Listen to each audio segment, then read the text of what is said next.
professor will give you battle ready to take your competition down. I hear the bell. Let's get to class.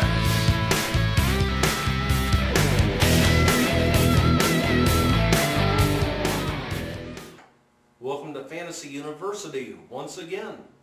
And he's the professor going to take you to class today. And I'm NOSTER, and I'm going to give you some pretty good predictions. Now, we're talking about the NFC wide receivers from the South and Western divisions. Now, there are a couple really good names that stand out. We have Larry Fitzgerald of the Arizona Cardinals, Roddy White, an All-Pro from the Atlanta Falcons, and of course, one of the big names out there, Marquise Colston of the New Orleans Saints. And do you have any thoughts on these particular gentlemen right at the top? Yeah, Larry Fitzgerald, I have some thoughts on Mr. Fitzgerald. I just don't think he's going to be, if you're looking for the stats he had last year, I don't think they're going to be there due to the fact that Warner's not there anymore. Now we have Matt Leinart. And plus, they're dedicating their team to run the ball more this year. So I look for Fitzgerald, even though he's a great receiver, for his stats to be somewhat lower. So, like we always say, those prizes have already been given out. So don't look for the stats from last year. Look for what he's paid for what you're going to get this year. And I don't like Fitzgerald that much. Well, and on that note, before you get to the other ones, one of the things I noticed too is last year he had Antoine Bolden and Steve Breston out on the field with him. This year he's only going to have Steve Breston. Breston's a good player, but they are missing Antoine Bolden. That'll give Larry Fitzgerald a little extra attention. That's true, that's true. Of course, Bolden was hurt quite a bit last year too, so I think Fitzgerald, though, even if he's double-teamed, a lot of times it's the accuracy of the quarterback, and we just don't know if Leinart has that accuracy or yet. lack thereof. Or lack thereof, yes. And as for Roddy White too. Yeah. As for Roddy White, Rodney's illegitimate brother. Matt Ryan is an All-Pro caliber quarterback that can get him the ball. And with Michael Turner as a running back, I look for that to be the guy to look for. Not so much Fitzgerald, even though I'm not saying Fitzgerald's a bum by no means, but I think White will be better. And as for Colston, there's a lot of different wide receivers biting for Drew Brees' attention, and I think that Colston, he's definitely the third, maybe the fourth best receiver of the bunch. Really? Yes. That's interesting. Yes, and now we're talking about, of course, predicting.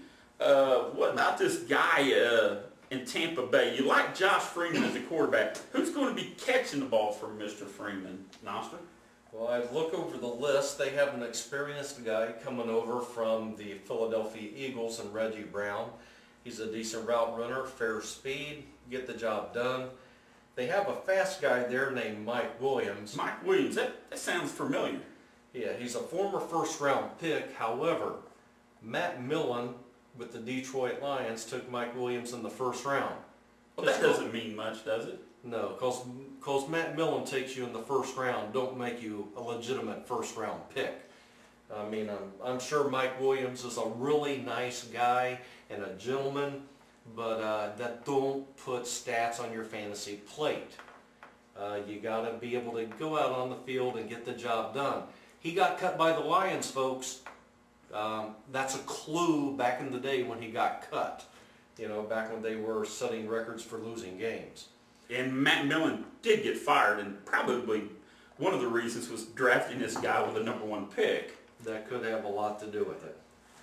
Well, we got some interesting names out there, names that could go either way, but I really like the name Michael Crabtree.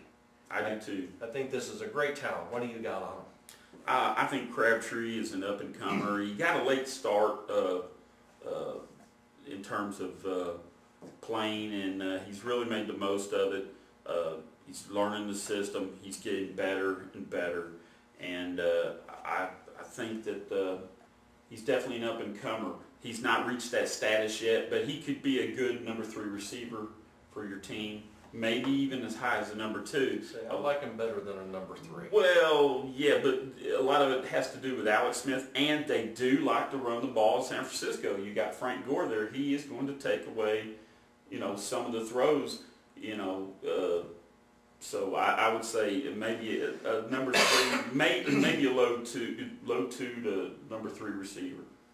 Yeah. And speaking of number 2 receivers, there's a guy who used to be a number 2 receiver on a losing team, the Cincinnati Bengals.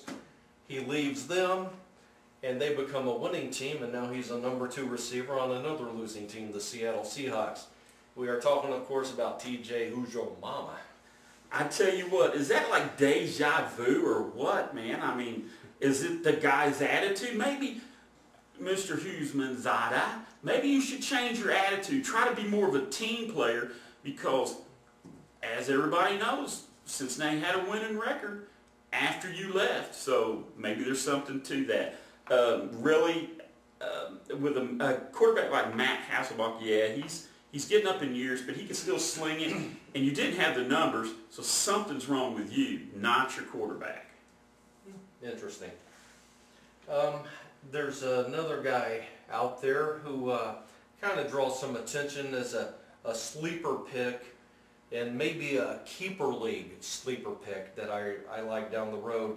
Dwayne Jarrett of the Carolina Panthers. I remember when he was drafted, Keyshawn Johnson was there as one of the draft day analysts, and he was on the Panthers lineup, and he says, I can't wait to work with this guy in training camp. He was all excited. Too bad Keyshawn got cut before training camp got there, but this guy did spark some interest out of Mr. Johnson. Well, as we all know, Keyshawn Johnson came from the University of Southern Cal.